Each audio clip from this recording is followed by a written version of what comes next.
And I guess when it comes to product features and prioritization, how do you go about it? You kind of look at the manually edited outputs of the popular videos on platforms like YouTube, and I say, what can we help people with? How can we automate a portion of this? That's what allows us to be super innovative in this area. So we're not followers, we're leaders.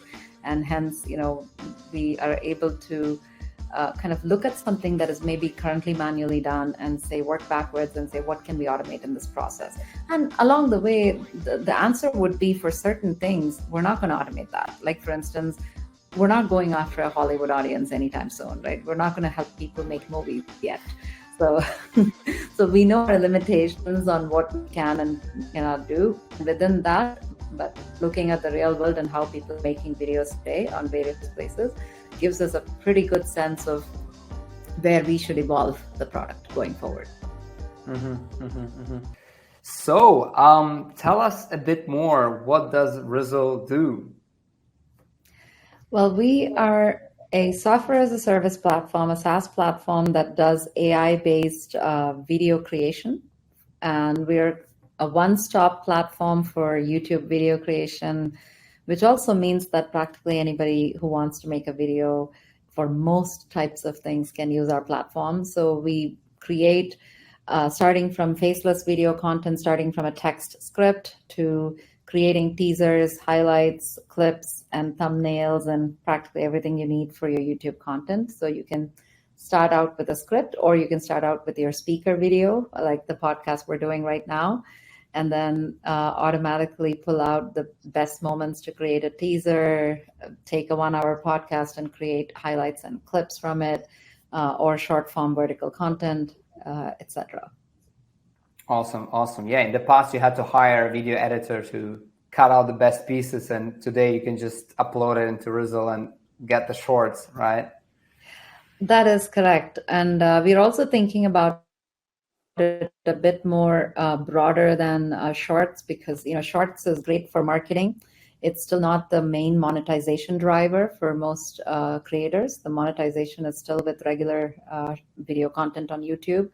And so helping people create that 30-second to 2-minute teaser that goes in front of their podcast, for example, or front of their long-form video that maximizes their engagement, gets that viewer hooked into what you have to say. That was important. Our highlights and clips, think of it along the lines of how Lex Friedman or Joe Rogan do their clips. So they're not necessarily vertical 1-minute videos. They are however long an individual topic might take. So you can take a 1-hour podcast and you can create a 7-minute clip out of it where we're talking about a particular topic. They become additional videos for your channel that draw additional engagement, send more people to your original video, overall result in more monetization for people. So that's how we've approached it. That's cool. And I guess you maybe tell us about your background a bit, right? Because you've been in the tech industry for quite some time. I see from your LinkedIn, you've been at Qualcomm for a very long time, a senior executive there. How did you, maybe tell us about your journey first, your career, and then maybe, how did you come up with the Rizzle idea? Sure. Yes, you're absolutely correct. I've been in tech for a long time, worked at Qualcomm, built their context-aware research team that then the technology made its way into many Snapdragon chipsets. Then went to Google from Qualcomm, led context computing for Android, built many things that went into the Android stack that you use today. So, built a bunch of exciting technologies along the way. And then, one day, my co-founder, he and I have been working together from our Qualcomm days. So we go back, I think now 2 decades in terms of working together. And he had moved off to India with Qualcomm. I moved to Google, and we still kept in touch, talked about a bunch of hobby ideas that we wanted to work on. And one of these days realized that we have to try this, otherwise we're going to regret it. and we ended up pursuing entrepreneurship. And funnily enough, I told my manager at Google that I was going to go try this for a year and come back if things don't work out. And he laughed at me and he said, "Oh, come on, it's got to be at least 2 years. It can't be just 1 year." And over 5 years later, I'm still here, so haven't gone back to to anything else. I mean, so it's been quite the journey, and I'm sure we'll touch on parts of it. Yeah. That's fascinating. So when you left Google to do it, and I guess obviously Rizzle, now the space has a few more players, but to be honest, you were really one of the pioneers in this whole AI game for video and editing and etc. Was the first business similar to that? Because I understand you did go through some sort of pivot as well. Could you maybe talk about that as well? Yeah, so we launched Rizzle in 2019 as a short form video platform, similar to TikTok actually. At the time, TikTok wasn't super popular in the US. They were really popular in the rest of the world, in certain parts of the world, especially in India. We launched that, and our value was around AI-based templates and helping people create entertainment, 15-second videos with really quick ease, with high quality video effects and stuff like that just on their phone. These things became quite viral, especially in the Indian market, to the point where we touched about 10 million creators who used our platform. Over 500 million videos were created on the platform. Some of these resulted in people's 15 seconds of fame on Instagram Reels, where they would have 1,000 followers, went on to get 25 million views on their video that was using Rizzle templates. People were just really hooked on the platform. It was an exciting journey. But then after the 2022 market crash, we kind of reevaluated. The funding situation was bleak, and we said we have to make a pivot. And early 2023 started working on a pivot using generative AI to build video solutions for more serious video creators who are monetizing their video content. So that's where we ended up. So and you're right about the fact that we've been doing AI before AI was this cool. Many of our video creation templates were powered by computer vision and AI, back in the day. So we built on it, and today we're definitely the leading platform for making video content that is more YouTube style or marketing explainer content, things like that. So you went from 100% B2C to much more B2B, probably 100% B2B now, right? We're not 100% B2B, we are SaaS. So that's the biggest difference. We went from free B2C to a SaaS model where on the lower end, still catering to creators, YouTubers who want to create content, TikTokers who want to create an elevated type of content, podcasters, etc., to on our upper end, selling to enterprises and businesses. So this is similar to, let's say, the likes of Canva, that would have a different, mix of people on both sides of the spectrum. I see. So yeah, you spread the word through the B2C angle almost, right? And then you monetize much more on the B2B angle, but yeah, through SaaS. And then the B2C initially, did you raise any funding initially for the business? Oh yeah, so we've raised a total of $60 million to date. Over 45 million was raised for the B2C platform, and we reached interesting milestones with it, including some exciting exit options and things like that. But then, due to market conditions, ended up pivoting, and we've just raised a round. We have a few weeks left to close the round. We're working on it right now, but it's almost fully closed, so I'm excited about that. So that puts us in a great position for the next 12 to 18 months to realize the next phase of growth that we're trying to bring. Fingers crossed. So yeah, maybe by the time we are releasing the podcast, you've signed and closed, and yeah, we can make it public. But okay, that's cool. So, but I guess and it's interesting you're picking up on this 2022, let's say, crash, because I guess like in some ways, AI continue to actually go up even more, right? But more the foundational LLM models rather than maybe some other applications, let's say. Did you have to completely restructure your cap table for this race then under the new business model? Or did you like even almost like completely said, look, we're going to start from scratch? So we did not start from scratch. We recapped a couple of times clearly, as anybody else in this market. I think like even without a pivot, people have gone through down rounds quite a bit, right, between 2022 and now. So we're not alone in this journey. So obviously we had to rework our cap table to get here. That said, we did have support from current investors to pivot, and so we didn't end up like completely abandoning and starting a new company as such. I think there's a lot of learning there. One day we might be able to talk more about that, and whether that's a good thing or a bad thing, time will tell. One thing is for sure, I think it would have been easier as entrepreneurs to raise more capital and do stuff if we had actually started a new company.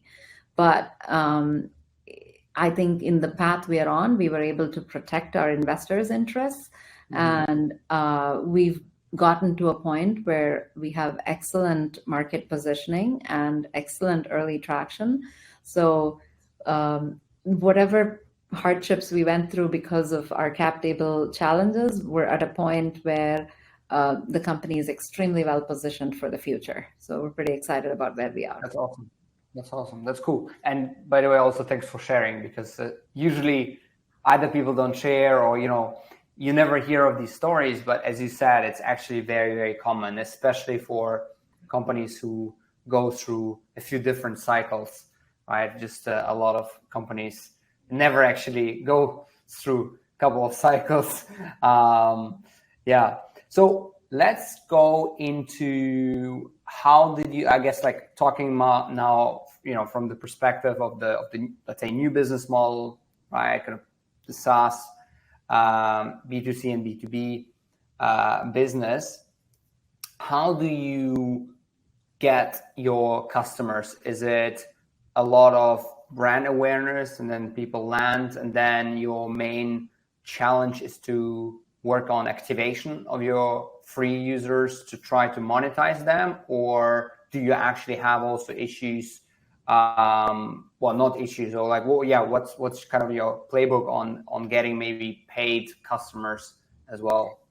Yeah, so we launched our text to video solution late 2023, and then subsequently, recently, we've launched our YouTube and podcast solutions for audio and video to video. So when we launched our text to video, it was a very compelling platform for publishers. So our first round of customers were actually enterprise and publishers based. So because of that, there's certain pros and cons to that. So the pros are that we've ended up building an enterprise ready platform. There's already support for teams and collaboration and all of that built into the platform. So it's ready for any business, video creator, marketer, etc., to use the platform. So which is the good thing. On the other hand, we hadn't invested as much. We were a small enough team, especially on the marketing side. We hadn't invested enough into, let's say, brand building, SEO, all of the usual things necessary for product-led growth. So we're working on all of those things right now. And, going forward, we see the YouTube and podcast segments as extremely strong segments for us. It's an area where the market's exploding with respect to amount of content, number of people who want to monetize on these platforms. And we are probably the best positioned platform at this point for that segment. because of a couple of reasons. One is our video quality is unparalleled. Just the other day, we got an email from a YouTuber who is using our platform. He was actually reporting an issue to our support team, and while doing that, he wrote, "Unrelated, guys, your video quality is god tier on your platform. I'm just, wow," right? And it's always like really fun to see users sending us validation like without us asking for it. And that was really exciting. And that's because we're striving to produce outputs that match manual quality outputs. We don't look at competition and say, can we do better than them? Our competition is your manual process, like the highest quality video that somebody's producing today. How close can we get to that? Now, that's one reason. And because we've been working in video for many years now, and we've built many baseline algorithms and AI models for video over the years, so we're quite far ahead with respect to the rest of the players in the market when it comes to video quality. The second element to this is all the strategic content partnerships we've brought. So we've brought on Getty Images as our stock media provider. We've brought on Matt Tyler for map-based video content, Statista for charts and infographics. So cool. People who use Rizzle will get all of these as part of their subscription. And so their visual content can be rich and almost as good as the most professional of them making content on these platforms, because as an individual creator, small business, you can afford those subscriptions on your own. You're also really hard pressed for time in terms of searching through and finding free content that's available to include. So those are reasons why I feel like we're well above the rest of the players in the market. We're in an exciting place. We're about to go tackle this product-led growth from a YouTube podcast perspective. Enterprise will continue. We're continuing to work with publishers. In fact, we're establishing a publisher content repository, which will allow people to use it for their ad monetization and be able to bring real-time breaking news and other content into video format. So yeah, I mean, both sides continue, but I'm probably most excited for what is coming on the YouTube side. That's awesome. Yeah, and look, I mean, we are big fans of YouTube and podcasts as well. So it's 100% way more growth to come there, and growing with other platforms. It's really powerful, and that's almost like a growth hack on its own. In terms of your team today, how big are you, and did you keep a lot of your initial developers for when you were this Viral B2C app, or did you have to migrate tech and kind of rebuild the whole tech team as well? So we've been incredibly lucky. So we are dual homed. We've built a presence, engineering, and pretty much like a good chunk of the team is based out of India, where my co-founder is based. And we have a smallish presence in the US. In fact, I visit India reasonably often to work with the team. Going next week, and I made 5 trips in 2023, I think. So it comes at a cost, but it allows us to fire on all cylinders, be in multiple time zones, etc. Now, we've been very lucky to have a stellar engineering team. We have our core engineering team has been together from the previous product, and we've lost some people along the process, there's no doubt. And, definitely some unfortunate departures I wish we didn't have to lose, but then we've still had a core team that has been with us over the years that has been super solid, built the previous platform, understand deeply the video pipelines. And video is a really difficult area to hire engineering talent for, because there's very limited people around the world who have built video products.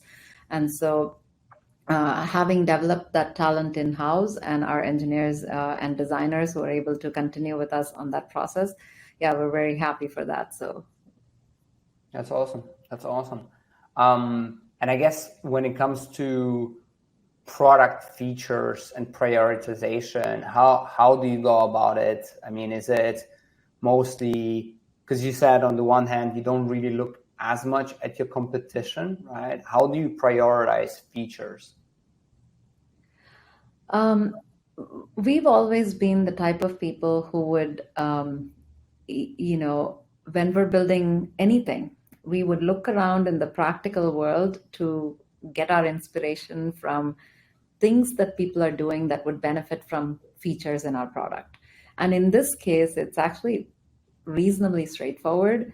You kind of look at the manually edited outputs of the popular videos on platforms like YouTube, and I say, what can we help people with? How can we automate a portion of this? How can we bring? Right. That's what allows us to be super innovative in this area. So we're not followers, we're leaders, and hence, we are able to kind of look at something that is maybe currently manually done and say, work backwards and say, what can we automate in this process?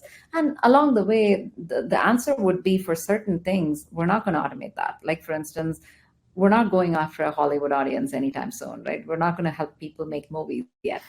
So, so we know our limitations on what we can and cannot do. And within that, but looking at the real world and how people are making videos today on various places gives us a pretty good sense of where we should evolve the product going forward. And then how do you, I guess, actually, we're doing a webinar on Wednesday on customer journey optimization and basically activation within the let's say client base, especially for SaaS businesses which have that kind of freemium model often, or basically two different audiences with free and then paid and enterprise. Could you walk us a bit through how did you design this whole customer journey where you try to unlock the kind of paid customer from the initially free customer? So I think our pricing models, I have to say a disclaimer that we're still learning. We're still early in our SaaS journey. We're still learning. But one of the things, we tried a free tier in the beginning, similar to the Canva type of model. And we realized that that's not feasible. Video is expensive, and video is very resource intense, both in terms of computing. AI is resource intensive. It's really hard to support a free tier. So we ended up moving away from it. So we do give people some free tokens when they connect their YouTube channel and get started. So our free user signups, like just in terms of user signups, we had a dramatic slowdown when we removed the free model and kind of switched to only these subscription tiers. And if you connect your YouTube channel, you'll get certain number of free tokens to kind of try out the platform. So we did end up intentionally moving towards this model because free tiers do tend to get abused quite a bit. If we were funded 3x of what we are right now, maybe we can afford a free tier to get started, but that's not where we are in our journey. So we have to be careful about how we're utilizing our resources and where we want to be. And in general, if you look at the AI landscape, they're all variable pricing, usage-based models, whether you take content writing platforms like Jasper or video platforms like ours, right? So it's just the idea that OpenAI and others would charge us based on usage, and we have to think about our own models in that fashion as well. So we are very much looking at other channels to help us activate things like webinars and newsletters and content marketing and LinkedIn and socials and all these other things. So that's where we're going to look for in terms of how to bring people that are building an awareness for Rizzle and then attending events like VidCon, being where the creators are and talking to them about what we're building, that type of stuff. So yeah, I mean, there's a lot of general brand awareness that we're working on to channel that towards activation. So definitely, for better or worse, moved away from the free model. Fair enough. Fair enough. And then how do you see the, let's say, future of video editing and, this whole game of YouTube and podcast videos and content play out? I mean, if one were to ask you whether you see the market in 2-3 years, what would you say where the market would be?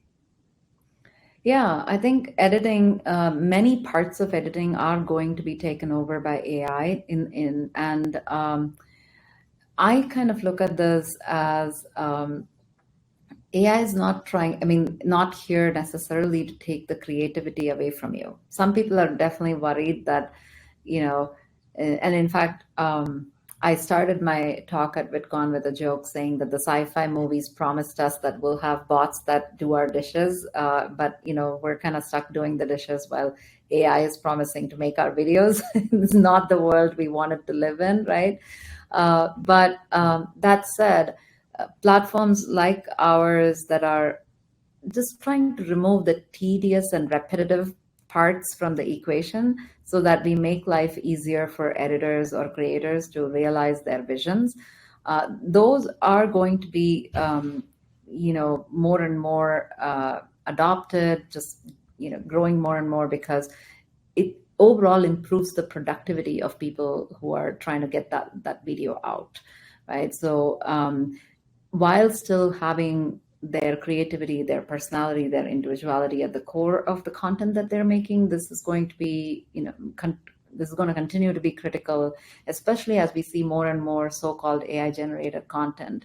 Somebody's creativity and individuality needs to be at the center of it so that, if things are still differentiated and there's a value to the content that people are putting out. So that's going to be crucial. But I definitely think that many things that people do today manually on tools like Premiere Pro, Final Cut, etc., will become AI enabled. Of course, platforms like players like Adobe are trying to bring it to their own products.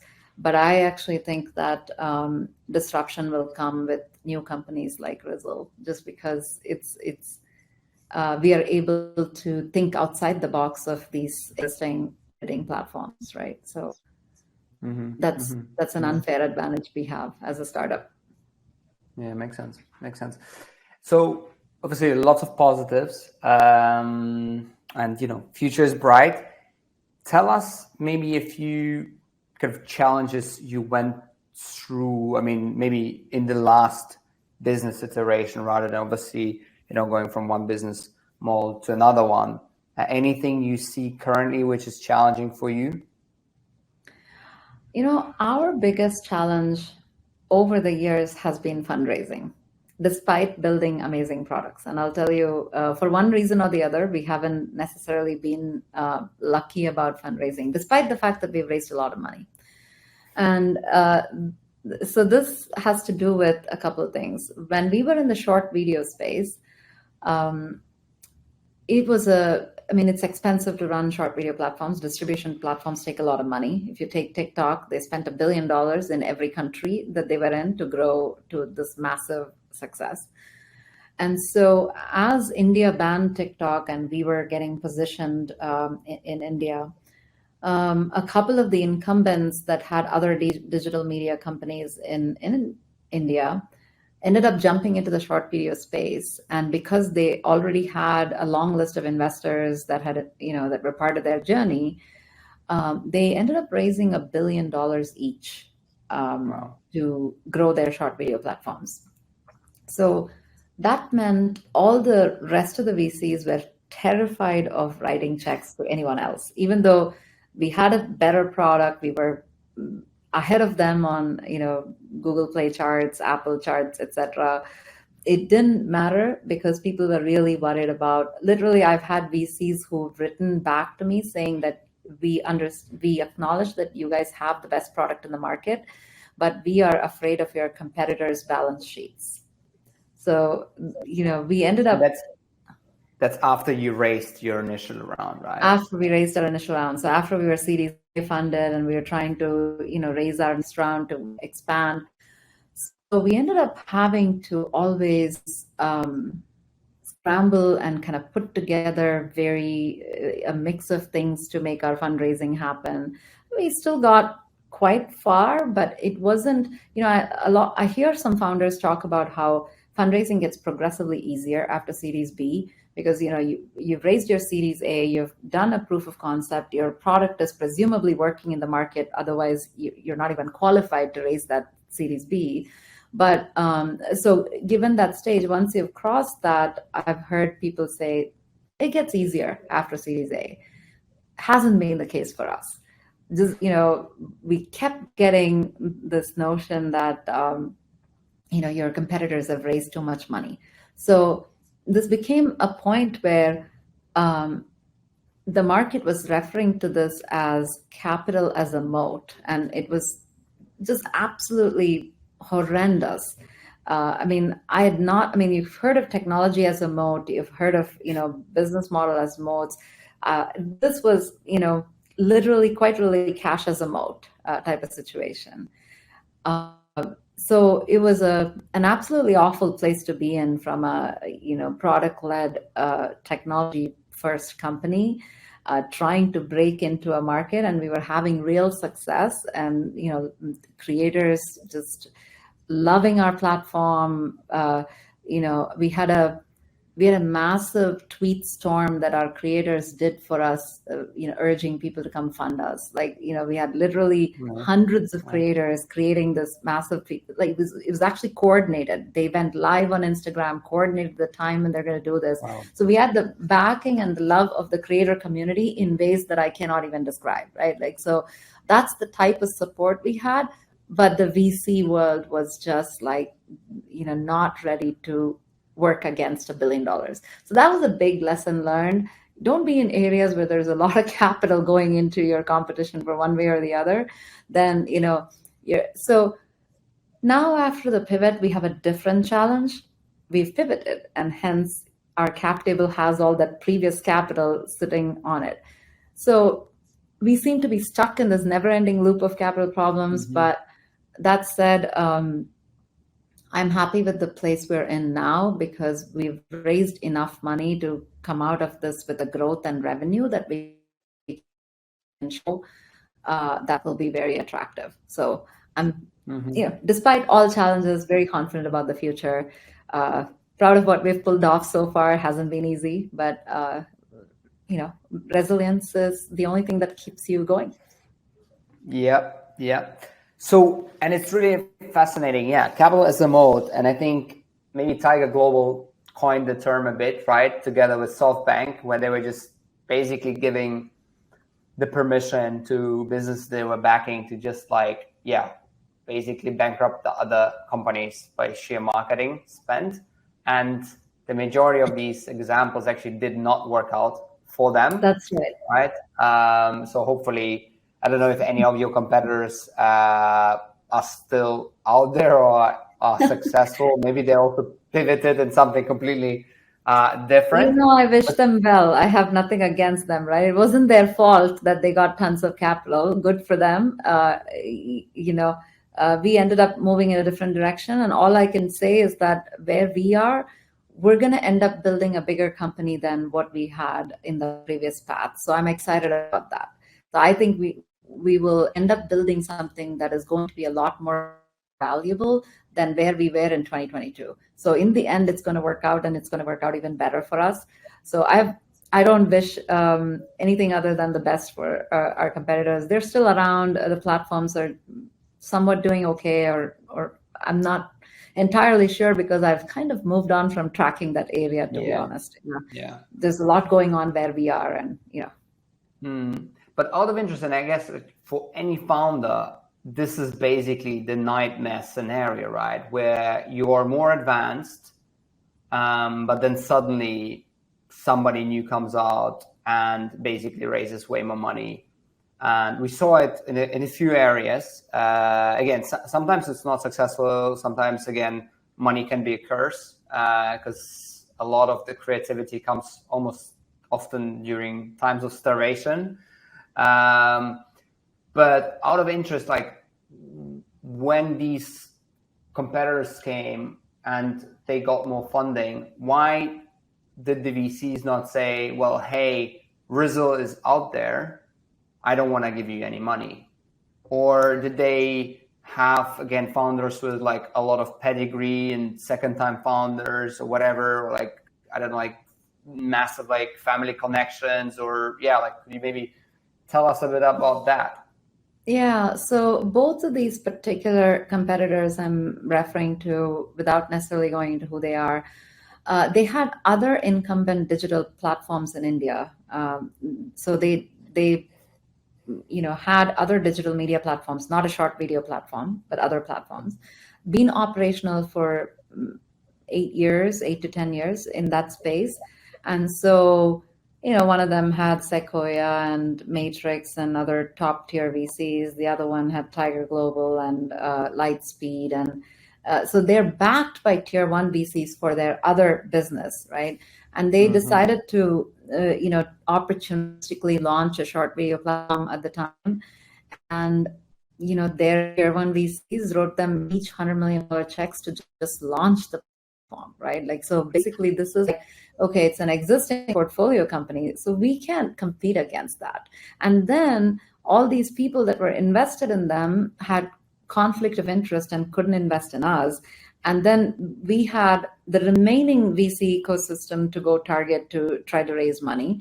But the reality is, anyone who writes growth stage checks, the Series B type of checks, were terrified of this $1 billion that these guys ended up raising.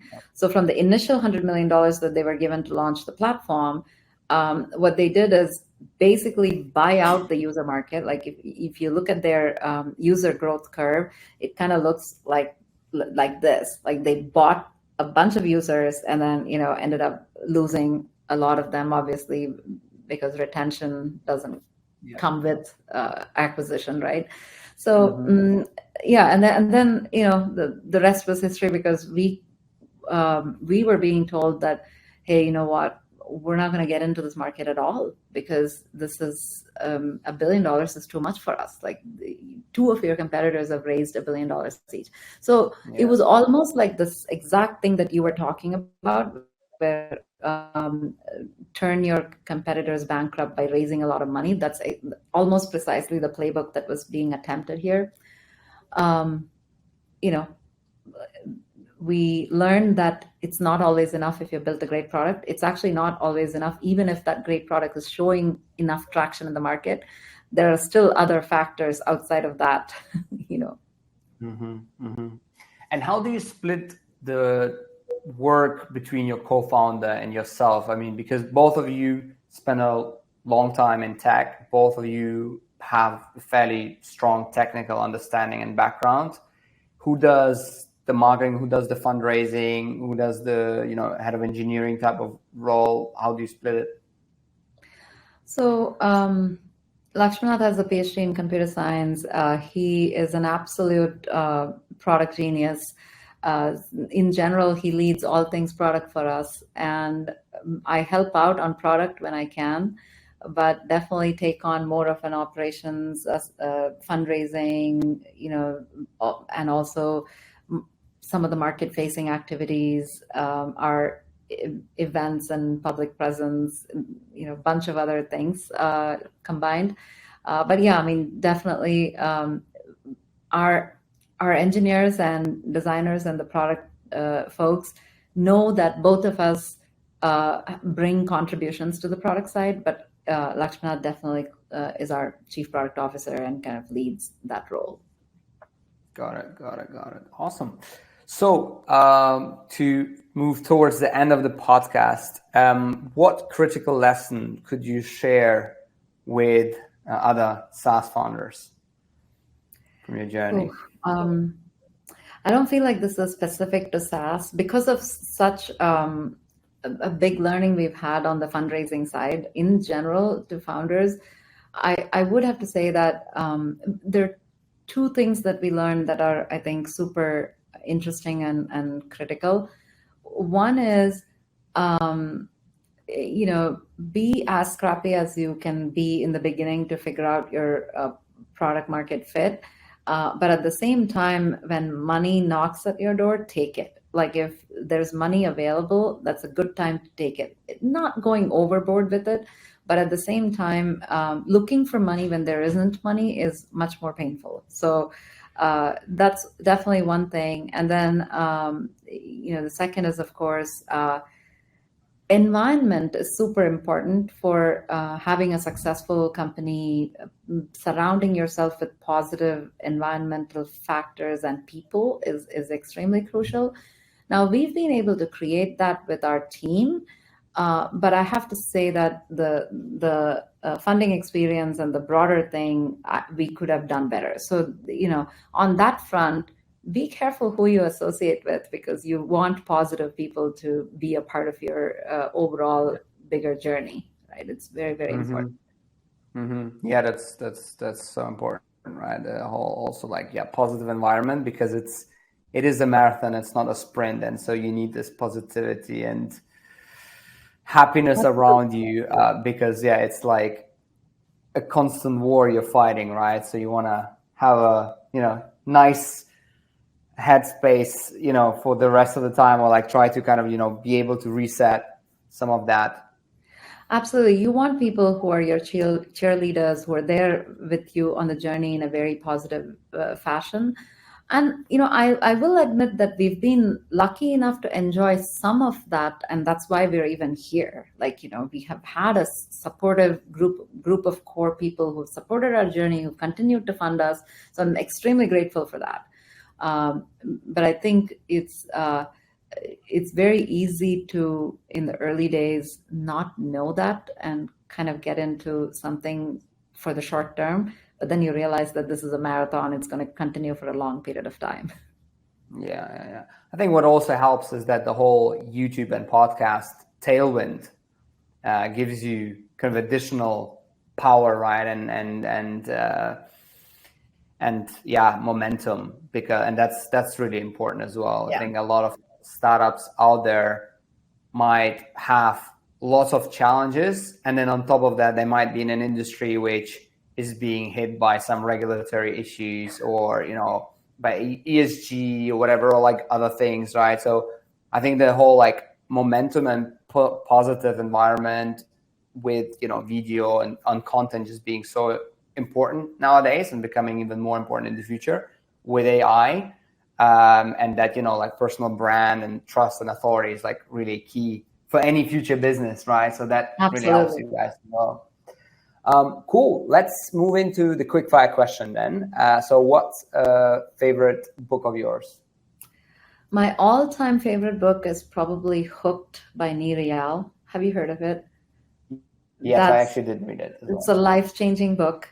I don't know if we would have built, the type of products we've built without that book. We probably would have stumbled along and learned a lot of things, but that book provides a structure for anyone building, a tech-oriented product, especially, and something that, in fact, it doesn't even have to be tech-oriented. He, brings up an example of an app, which is the Bible app, in his book, and talks about how something as boring as reading the Bible can be gamified in a way that more people want to do it, and it's fascinating. And that book definitely opened our thought processes in terms of how to really wrap your head around building products and thinking about how people are going to use your product, etc. So I would highly recommend that for anybody who's thinking about it.